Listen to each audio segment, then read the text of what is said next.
book is at the end of the show. I'm going to ask a question. We have an amazing guest that's going to be on, and I'm going to write down something, and you're going to pay attention, of course, and we're going to see how many of you get this answer right. The first one that gets the answer gets the book. So be on your P's and Q's. And speaking about our host, our guest today, her name is Deidra Bashir, and she will be joining us live. She's not in studio, but she will be live with us. And I'm going to give you a little bit of information about Deidra. Deidra is the Vice President of Head Start, Early Head Start, Preschool Services. She has been with Community Services for Children for more than 20 years. Her career began as an educator in a Head Start preschool classroom. Deirdre immediately knew that working with children and families was holistic, it was centered, it was individualized, and she really wanted to be part of that approach. She is passionate about education, innovation, and service to others. At Community Service for Children, Deirdre currently is responsible for overseeing 300 employees. That's a lot. They service more than 1,500 children and their families across the Lehigh Valley in Pennsylvania. They focus on Head Start, Early Head Start, and Pennsylvania's pre-K count program. They received an amazing award for their preschool STEM approach and is nationally recognized. Their Early Head Start program serving children and families impacted by substance abuse. It has been named as a program of excellence by the National Head Start Association. Outside of work, Deirdre is a wife, a mom of two children, and she enjoys spending time with her family and she loves traveling. She has a degree in early childhood education from East Stroudsburg University, and she also has fellowships with UCLA, Head Start Management, and the University of Utah. And we are very happy to have Deidra Bashir on board with us this evening. Put your Good hands evening, together for everyone. Deidra. Thank you, Joetta and Tyrone, for having me. Welcome, everyone who's out in the audience. I'm really excited about our topic today. It has really been my lifelong work. Well, you talk about lifelong work, and I'm very glad that you got here. You were at work for a long time to get today, and as the singer said earlier, just get here if you can. So That's it's right. very glad to have you here, and important that you got here to be part of the show this afternoon. What we want to do is, so you know, we're going to break this into three segments. The first segment It's going to be on the shutdown. Okay, with the shutdown, we're going to talk about what struggles did families face during the shutdown phase. Then we're going to go into what are the critical needs for families. The second segment is going to be stress and anxiety. And with that, we're going to focus on what types of mental health supports are important for families and what are vulnerable touch points for children and family. And that's a really very important topic, especially for the kids. The last one is going to be solutions. What successes have you seen? How should the community and individual families respond? What does the future of public and preschool look like? And the final one is, can students catch up? Wow, so Deirdre, that's a lot of information. And we're going to start with the shutdown. Can you just go back to last year? You might not want to, but I think it's important for you to reflect and to go back to last year and just give us an idea of what happened when you found out sometime around March 17th, 2020, that things were going to change and you did not know when and for how long. Right. It was rather funny because it was March 13th. And I remember the date because I had scheduled a day off for my children and we were in Kalahari. And that's an indoor water park in the Poconos with very poor cell reception, I might add. And I think I was the only adult walking around in a water park holding onto my cell phone because we had heard that potentially the governor would be making an announcement that day regarding schools, which would also include Head Start and our pre-K counts program. So later in the afternoon, indeed, we got the call that they were shutting down schools and that children would not be returning on Monday. Now, I want to preface, this is a Friday afternoon at 2:30. We're finding out that there will be no school and we're to shut down by Monday. So not only did it throw the organization into a bit of a tailspin, as we wanted to make sure that we communicated all of that information to families, to our staff, and that we were setting up supports for families and staff. But imagine being a family and not finding out until 3:30, 4 o'clock that on Monday morning, you had nowhere to send your children. Your elementary schools would be closed, your child care centers would be closed. The places that you relied on for your children's care and education would have their doors closed. And if you were an essential employee, what were you going to do about work? How were you going to get there? And could you take 48 hours to piece together a plan that would work for your children and your family? So as soon as we got the call, I had to go outside into the parking lot, into my minivan, in my bathing suit with my cell phone to try to get reception. Yes. And while that seems kind of funny, it really was, try to do the work as fast as you can, deliver the message to the key people involved, the directors in the program, so that they could mass communicate to our families and explain to them what was going on. And then how do we pull staff together remotely to continue to provide services to children and families? So Now, I have to. I'm going to cut in real fast right now because you're saying something that's so very important. You're saying all of this that you did while you were on vacation, but you were kind of on the fly. You sound so calm and collected now, but I'm quite sure when you're trying to see who you're going to reach out to, who you have to call, everything could not have been as collective and calm as you're saying it. So if you don't mind going into when you made some of those initial phone calls to your key people, what was the dialogue? What were they saying? And what were you telling them as the lead person to keep them calm and not having them shut down on you when you were talking to them? So I have to say, we have an amazing CEO in Paula Margraf, and she has helped to really help us all of the leaders, to understand change and change management and what it takes to really work through change, regardless of what the change might be. So we knew that communication was key. I have to say my directors who I supervised probably had a leg up on me because they were getting communication faster than I was. Okay. Remember, I can't get cell phone reception. I'm walking around waving my cell phone in the air trying to find a signal. So, I have to say it was a frantic pace because I was getting emails, I was getting phone calls, and I was getting texts, but I only had one device. When I'm sitting in my office, I have the benefit of having a desk phone, two monitors, a laptop, and my cell phone. So I can communicate quickly in multiple directions and in multiple ways. But I have to say that with the leadership that we have at CSC, we are ready in many ways for any emergency or crisis or change that comes our way. Our communication systems are already delineated. We know how to communicate quickly with each other. And we also have mass communication systems so that we can connect with our staff and our families as a whole group when we need to. And all of that prior work, even before a pandemic, even before we thought about a pandemic, had already been placed. We have great emergency response plans, and when you have them and you know how to use them, you can quickly implement them. And Tyrone, you probably can talk about this as a firefighter. If you have those plans and you've been practicing them and you can implement them, then when the rubber hits the road, you're ready to go. Yes. And I have to say that that's really what happened for us. Well, speaking about being a first responder and being ready and being ready to go, even though you were ready to go, I'm sure there was some struggles that you had with the different families that you had to contact as well. Absolutely. What we quickly found out is while we may have had good communication systems, they only really worked for us when we were inside of our own buildings.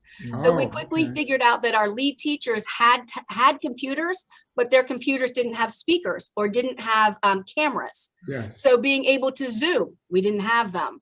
We quickly realized that staff had to use their own cell phones to begin to communicate, that we didn't have enough technology to work remotely across the board. We quickly realized that we had misinformation on families. Some families had the wrong telephone number, or they had changed their cell phone number. And so the numbers that we were trying to reach them at were no longer in service. So, our home visitors, who are folks who really work directly with families in their homes, had to do a lot of catching up with families, figuring out where their numbers were, even going by their houses and delivering information via the front porch, whatever it took to make sure that families knew what was happening in our program, and also to connect with families on a weekly basis to say, how are you doing and how can I help you? What Okay. resources do you need? What are you going through? To make sure that even though our doors may have been closed, our services were not. And we were very committed to, as quickly as possible, making sure that we were connecting with families during a crisis. And connecting is really important, especially when you have little ones. I think that on Monday, the ball started rolling, but I'm sure it took more than a week to get everything and to reach all of your families. You service over 1,500 families in the Lehigh Valley area, and so when you do that, I know it took more than a week, even with the amazing staff that you had. So when, as a parent of someone in college, I can't even imagine how I would deal with having the children at home. Did anyone try and come to your facility even though they weren't supposed to? Did anyone still show up on Monday and Tuesday? You know, the unique thing about Head Start and Early Head Start is that we're a 2-generation program. It's not just per se a preschool for young children. We partner very closely with families. We work on parent goals and we build relationships with families from the time we begin outreach and enrollment. So our families are used to having a home visitor who meets with them either weekly or monthly, depending on the time, and they pick up their phone calls. They know that this person is there to support them, to help reach their family goals, and to communicate critical information. So while it may have took us a bit of time to reach everyone, our home visitors have a caseload, they knew who to call, and those families picked up. Often they were saying, what am I going to do? Can you help me problem solve? Can you help me figure out what to do? But at least they picked up and they were able to get the message. Right. And I think that message is really important because, as I said earlier, Horizon Blue Cross and Blue Shield of New Jersey, they say that they're here where you need them most. And with you as CSC, the families needed you most, and it was good that you were there for them. Absolutely. And I think So, the piece that probably took us a bit of time was responsive to the education component. So Terry Haddad, who is with the organization, she's just amazing. And she really encouraged our educators, our teachers, to create what we call teacher at home videos. So while our teachers were in their homes, they were using their cell phones after a tutorial from Terry about how to do it to create small 3, 4, 5-minute videos using materials at home that we could put on our YouTube page, on our social media page, that we could send out via our communication links to families, where they could work with their child in the home using very typical materials to continue to help them develop the school readiness skills that they needed. And we were able to do almost 12 weeks of videos, and that eventually they were so popular that other school districts began to use them. And we were able to, because they were on a public domain on YouTube, we had thousands of hits for them because it was quick, it was simple, and it required, you did not have to go out and buy special material. You didn't need to be in a classroom. You could use exactly what you had in your home to continue to educate your young child. okay. And there's nothing like being a forefront leader and having good, solid information that can help others do what you're doing and be successful as well. So we have a point now where we can ask questions, right? Yes. We want to open this up to questions. So if you have a question, you can raise your hand or you could type your question in the chat. And if you want to ask anything regarding the shutdown or struggles that the family is having or that you're having, or make a comment, feel free to do so at this time in this segment. Anyone have a question? Any hands up? So this is a good time also to talk about the importance of when you have families and when you have an organization that is committed to helping the families. They have to stay focused, follow one course until successful. So we have a question here from Leslie Headley. So we're going to unmute your mic, Leslie Headley, so you can ask a question and be part of this amazing program. Deidra has a wealth of knowledge here after 25 years or so in this industry. So I'm sure she can answer your question. So Leslie Headley, Welcome to the show. Do you have a question? Yes, good afternoon, Joetta and Tyrone and Deidra Hello. as well. My question is concerning my two, who will soon be 3-year-old grandbaby, who's about to be at the age of early childhood education at 3 years old in October. And I'm wondering, with the shutdown and everything that was taking place, what are some suggestions for parents to prepare for the opening for the children to start? Because of course we're concerned still about the safety and about what's in place to protect and to sort of bring our children to an adjustment as to what's going to happen now, because they've been home for so long. Even though she had not started preschool or early childhood education, her mother's a teacher, and the parents have been actually teaching her in a setting where she would normally be in school. What do you have in place, or what are your suggestions to families in that position? So first of all, I would make sure that you're selecting a high quality early childhood experience.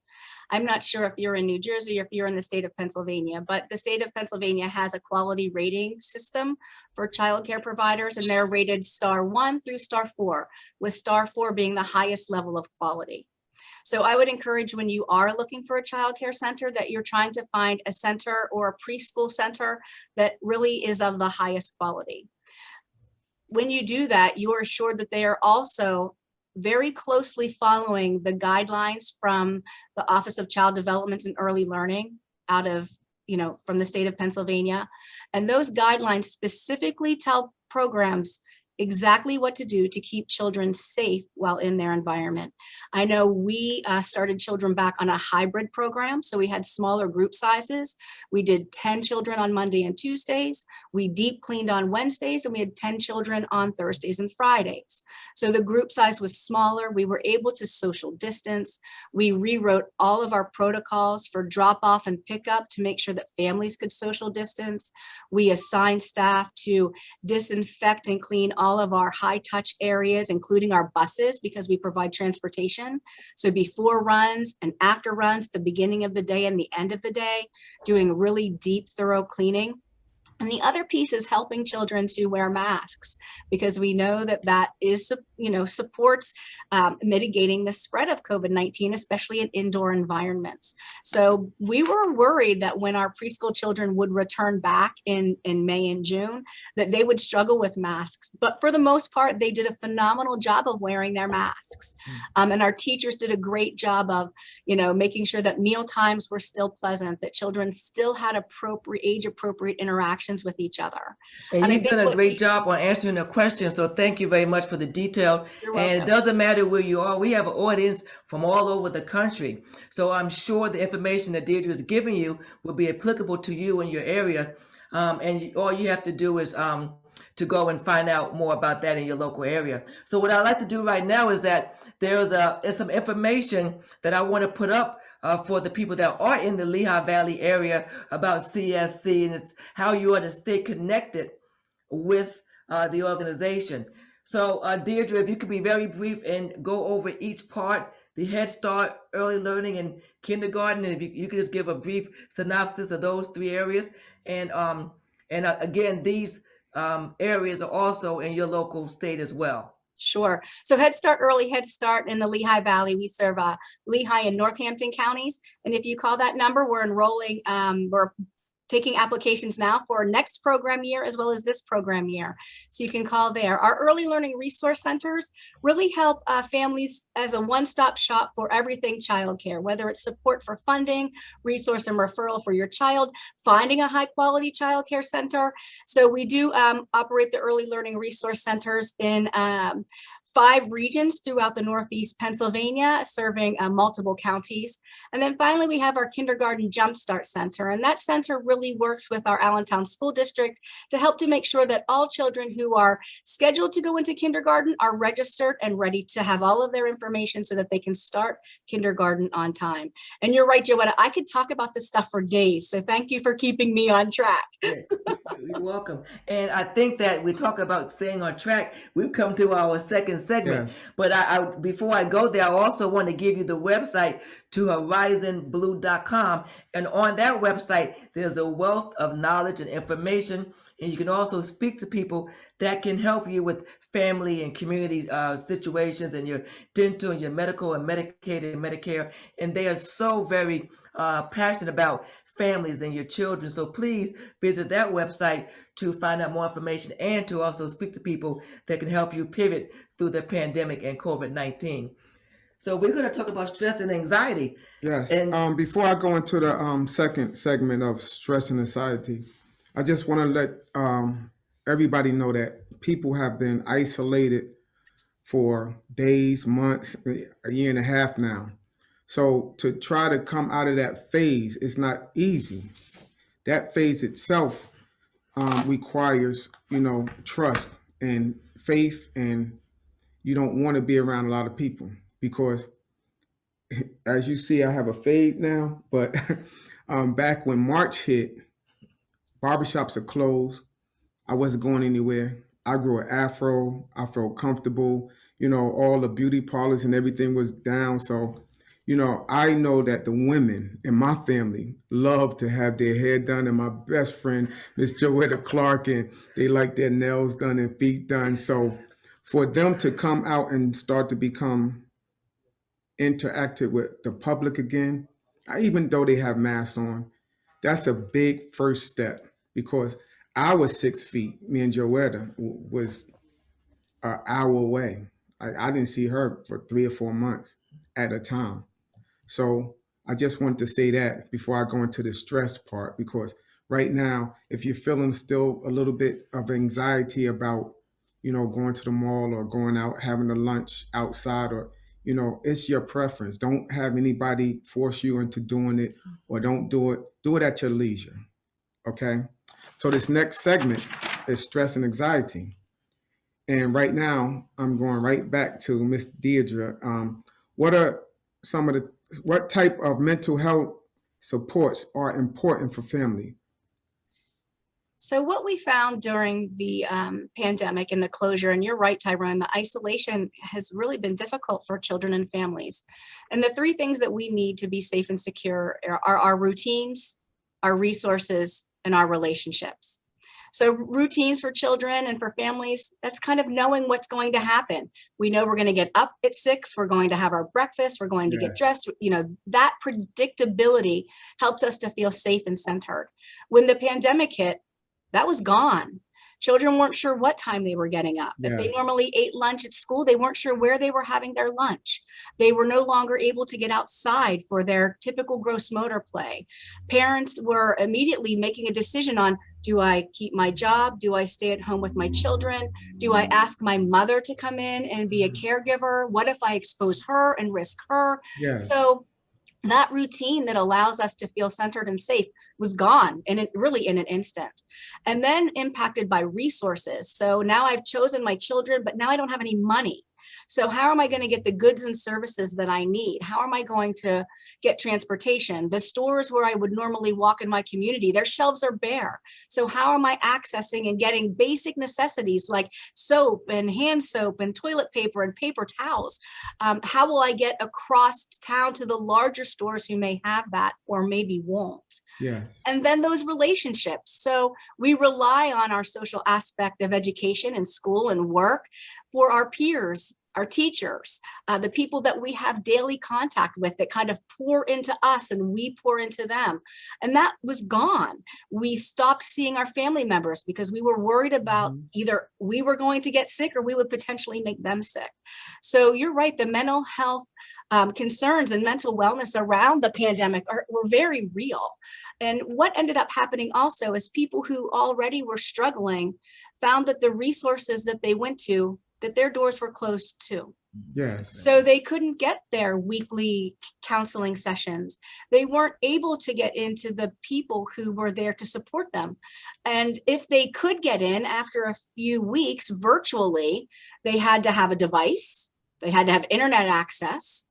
They had to have a phone. So immediately what we found are that, those places that were supports and support nets for children and families were no longer there to support them.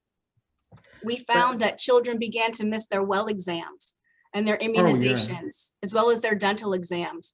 We also found that because of the lack of routine, young children especially were lacking physical movement, and their nutrition really suffered during the pandemic.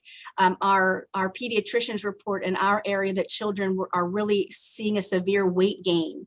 They're experiencing a lot of increased screen time, and I just don't mean virtual education, a lot of video games, a Yeah. lot of sitting in front of the TV, as the adult is trying to be the teacher for the older children who are doing virtual learning but still need support. Well, Deidra, So during this time, I would like to say something that I think is really important, and I think that you have such a calm. But as I have people that had younger children, it was not calm at home at all. So although everything seems to have been running smoothly, I know people were pulling their hair out. Parents were being stressed. The older kids were taking care of the younger kids. And we have a program called Jotyme Fitness that we started specifically to make sure that we do have programs available for the children to do at home with their parents. And we talk about stress and anxiety for the kids and also for the parents. And we have some items here that we found out and Horizon Blue Cross and Blue Shield also thinks that it's so very important to have these items at home to work on your stress and test yourself as well. So everybody know that what this is this is a thermometer that works. Just hit it and it comes on. My thermometer always put the batteries in backwards because I hate when I need it, it won't work. So that's just the firefighter in me. We do the same thing with our flashlights. So sometimes when people tell us, put the light on, we say, hold up, wait, we got to change the batteries first because our batteries do go out. So once you hit it, it'll come on with a beep, just like that. Now, this was one of the most important things because I'm a first responder and I'm actually back into the field with the police department. So when we walked in the door, the first thing they would do was hit our head and it would come up and give us a number. So my number right there is 95.7, which ain't bad. That means I'm not too warm. The second thing was the oxidizer. Now this thing right here really pretty much saved my life in December because with this little gadget, Joetta will show you what her oxygen levels are. And it'll show you what her heart rate is at the same time. So with this little device, it truly saved my life because my numbers were so high. So what you do is it goes to your system and it finds those numbers. And once it gets the numbers, it reads out. And right now, I don't know why her numbers are I'm not alive. out, so.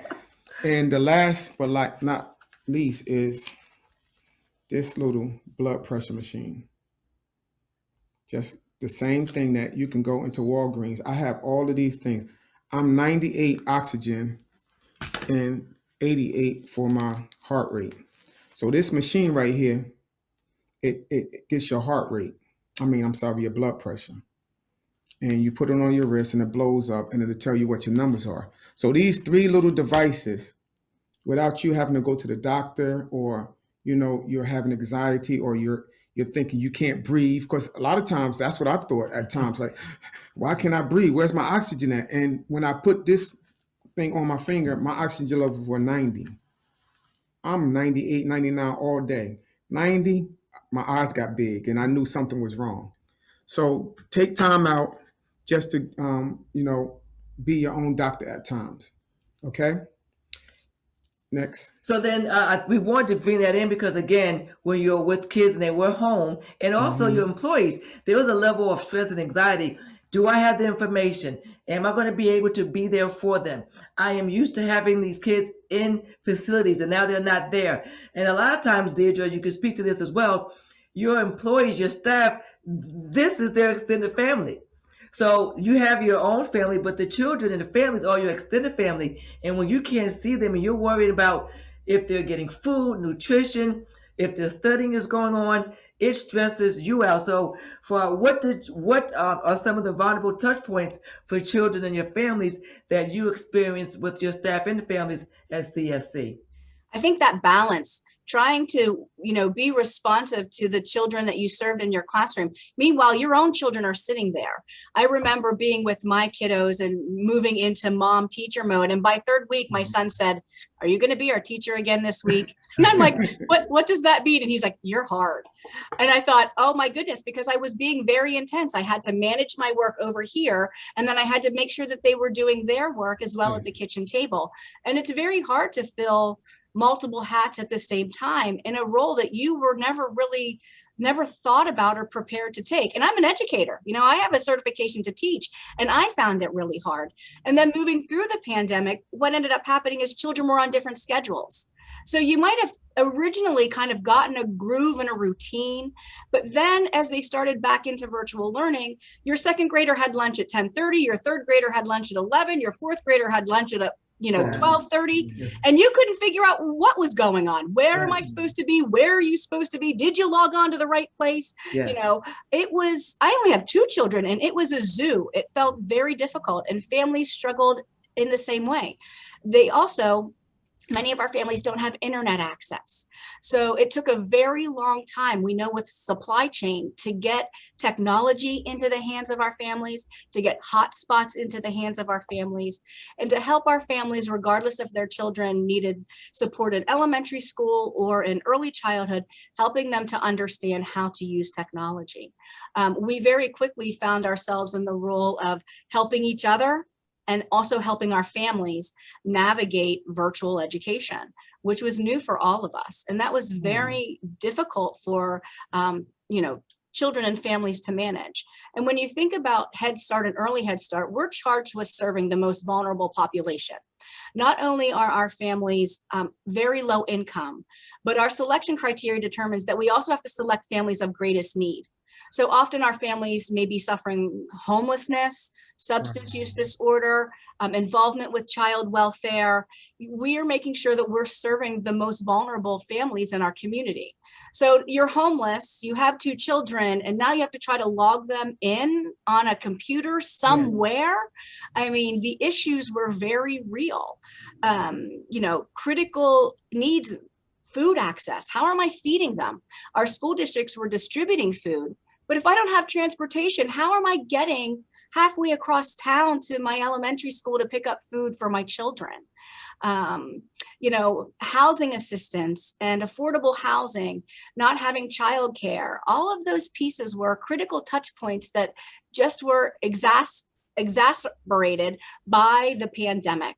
I think I'm gonna cut in at that point, because I think at CSC, you believe in teamwork makes the dream work, and you talk to the point of having individuals that your CEO of the organization was very helpful in monitoring everything. And I think that when you have someone on top doing their part, it funnels down, and everyone is inspired and proactive. So I see that you have Dr. Terry on the chat as well. So we're going to unmute her mic, and she's going to speak to the point of what you talked about, how she was able to navigate the team and to get into the end result, which was to help families.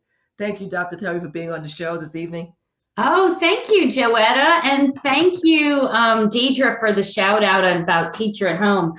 I echo Deidra's comments. We are very fortunate at CSC to have a great team and to have great leadership and to have people like Deidra who really, really know their stuff. And the other thing, Joetta, that I know about you, you're my friend, is that you care deeply about people and mission.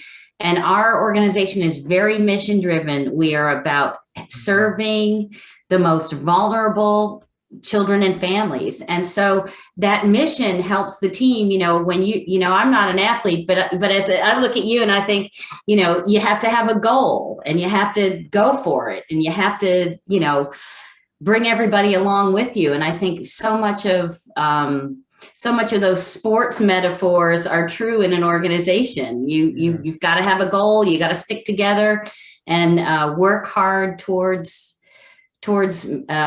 supporting one another. So it's been a heck of a year for us. And I do not have small children at home. I cannot imagine what people have gone through. Yes.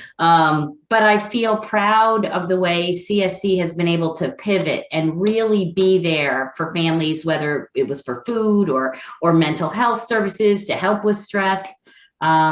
You know, we've all been in it together, and I can't thank you enough for having us today, both Tyrone and Joetta. Thanks so very much. You're welcome. Thank you for those profound words. And again, teamwork makes the dream work. And Tyrone is expert in safety and have little ones at home, Deidra. I'm sure there's a lot of safety tips you can give the audience with the little ones at home all of the time. It's different when they come home after school, and you still have to be safe. But when you're there the entire time, I'm sure you can give them some information that can help them make sure that they're safe at all times with the food, cooking, the electronics, and Yes. things like that.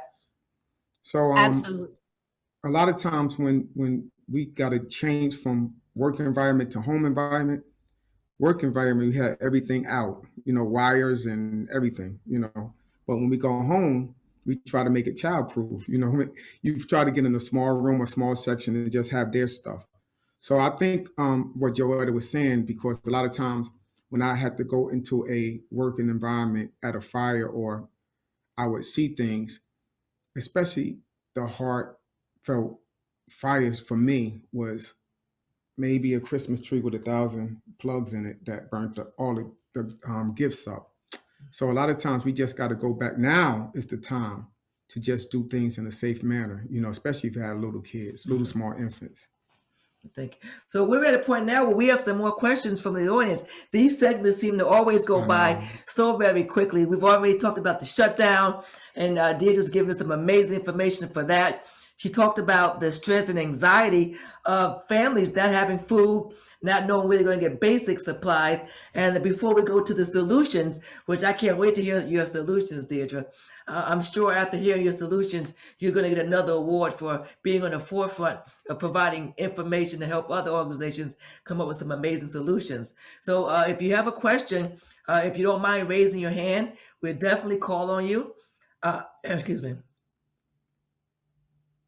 And if you have a question, you can also put it in the chat, and we'll call on you as well. Is that Chris Morano? Or? Is that Chris Morano?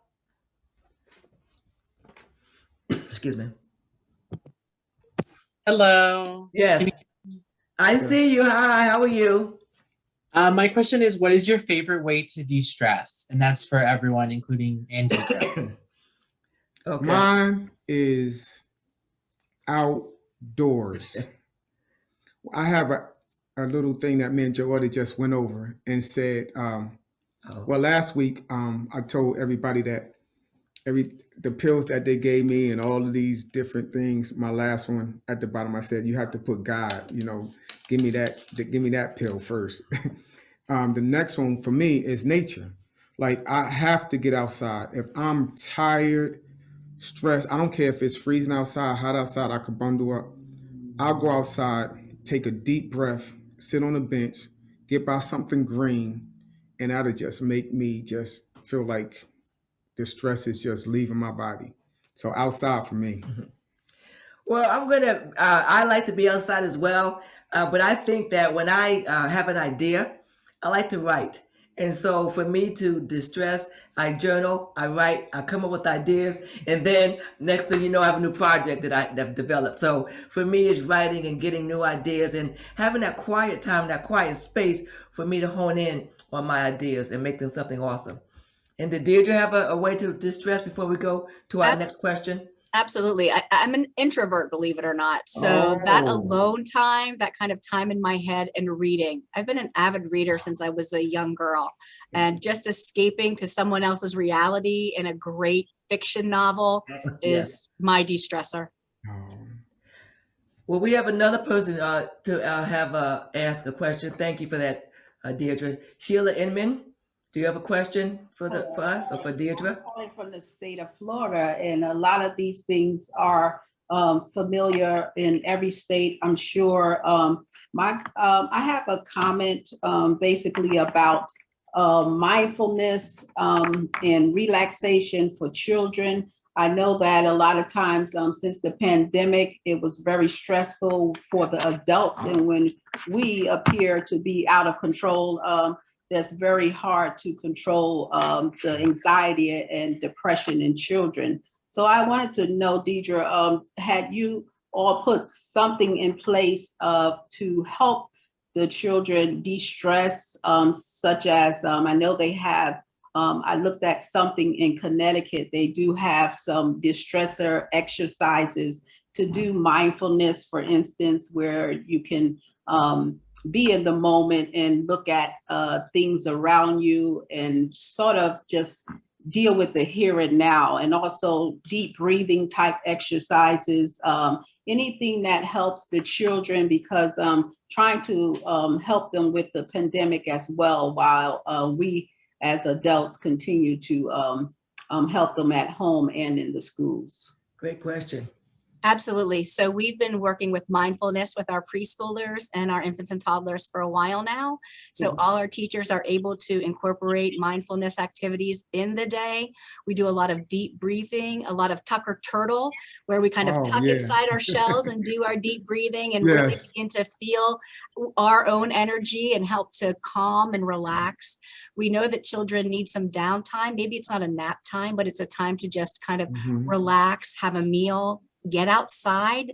The benefits of being outdoors. The science just continues to show that it's important for kids to be outside and connecting with nature. Not only did we do it for children, but we knew that when staff returned, that they would also have their own struggles with coming back into the classroom during a pandemic. So we have mental health consultants that we work with, and we set up small groups for staff without any management present, where they could meet with the mental health consultant in small groups and really unpack their feelings about coming back into the classrooms, their concerns, their fears, and just kind of to help them get back into face-to-face education. And talking about face-to-face, we've come to another part where we have run through that section really quickly. And I just want you to know that Deidra has a lot of information. She's full of knowledge, and it's so really important for us to get that information. And if you do have older children, you can also relay this information to people who have younger children. So that's very, very important. Yes. And then also we talked about being able to move at Jotyme Fitness. That's something that we have, and we implement these programs in school districts dealing with obesity and movement.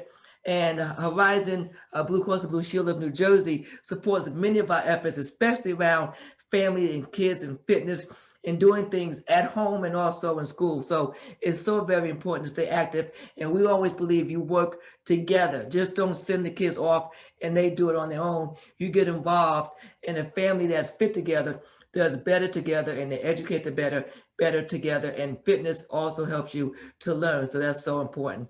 So at this point, we are at our final segment, which will be our solutions. And Deidra, we have about 3 or 4 questions that we want to ask you during the solution part. And I know you won't disappoint us at all, because you've been doing a wonderful job answering everything that we've thrown at you. So we're going to give you a question now for you to answer. Okay, what successes have you seen? You know, while we're serving what we would say are the most vulnerable children and families, our families come with a ton of successes and a ton of strengths.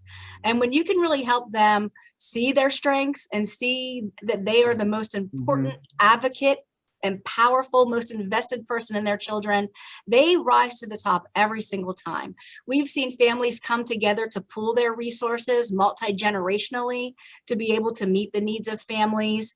We've seen families offer grace and support to other families who also may be struggling. We've seen, we had our parent recognition event today where we got to really honor and recognize families that were enrolled in the program. Our parents continue to complete bachelor's degrees, become homeowners. Our attendance levels for children who were enrolled, some of the highest we've seen, whether they were attending virtually or in person.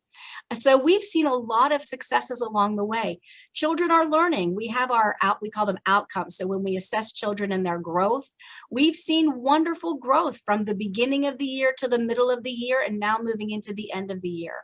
Children are learning, families are developing, they're meeting those goals that they set at the beginning of each year, and they're working hard even through the pandemic.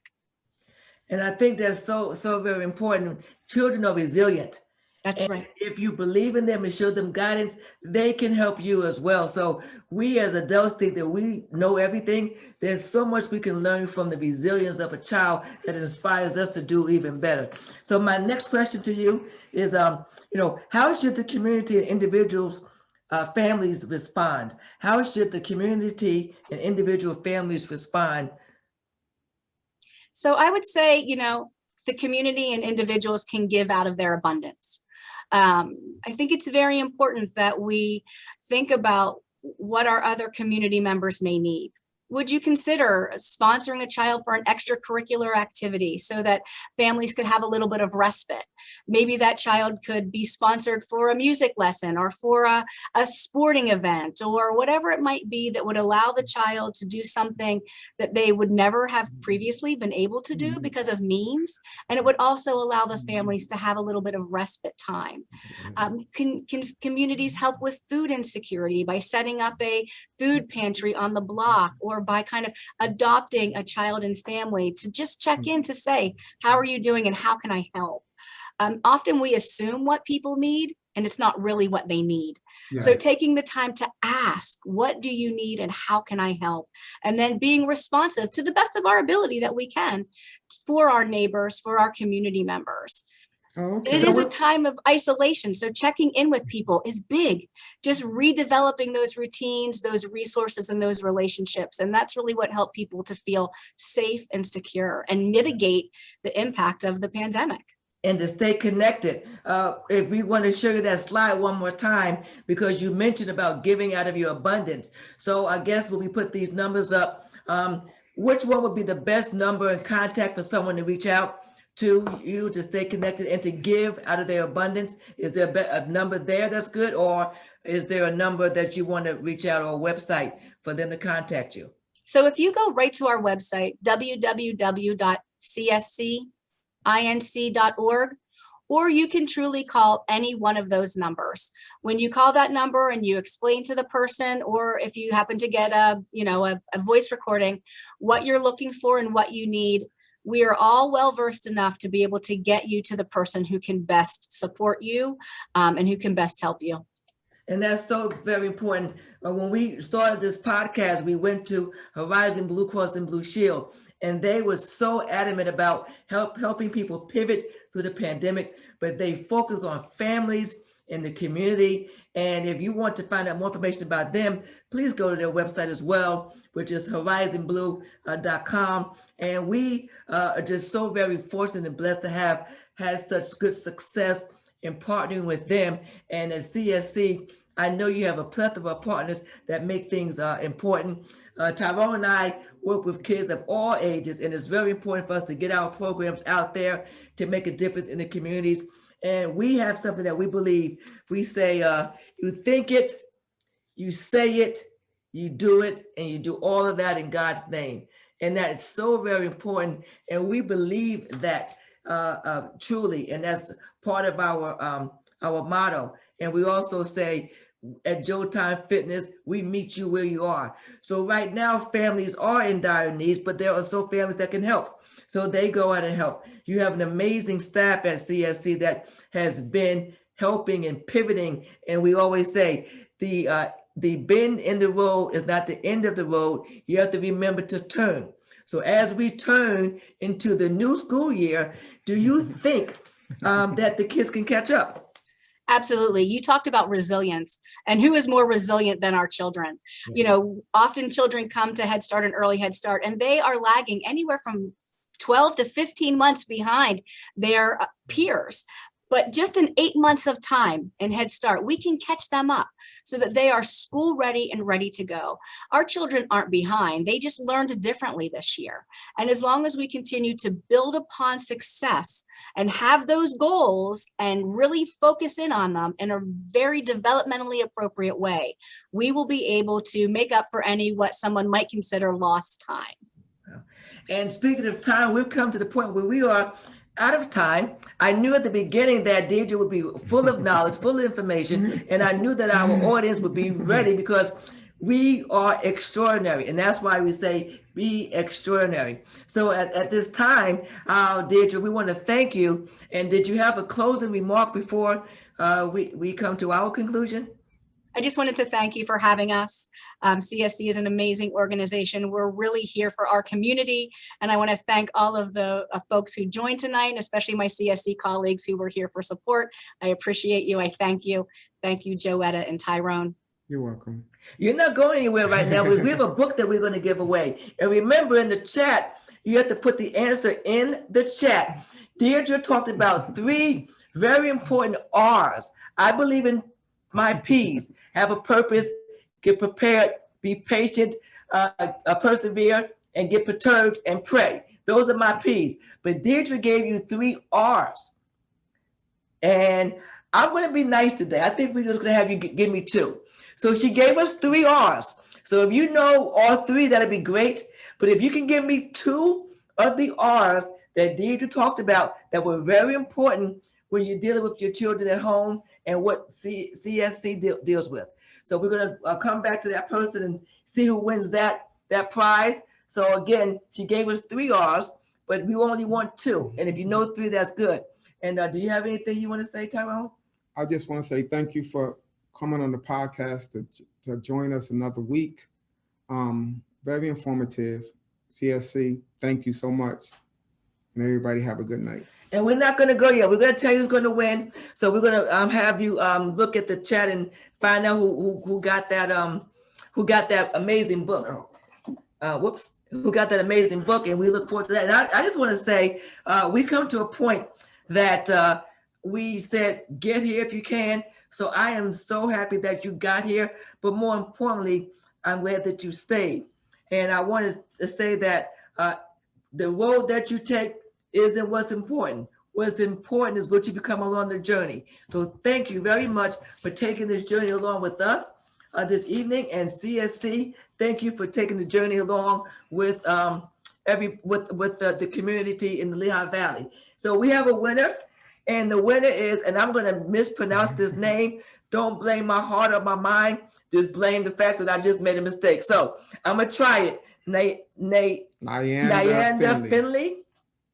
Nyanda Finley. She knew the 3 R's. Deidra talked about a routine. She talked about resources, and she talked about relationships. And so Nigel Finley knew that. So Nyanda, if you don't mind putting your email in the chat, and we will contact you to get that amazing book to you. So in conclusion, we look forward to seeing all of you again next week. Our next week guest will be from the sponsors company, Horizon Blue Cross and Blue Shield of New Jersey. Her name is Iris Cooney, and she will talk to you about amazing topics that you cannot miss. So if you don't mind, next week, same time, it'll be 5:30 p.m. to 6:30 p.m.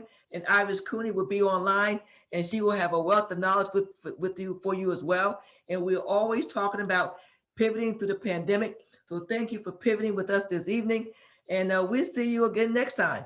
Thank you. Thank you all very much. So long.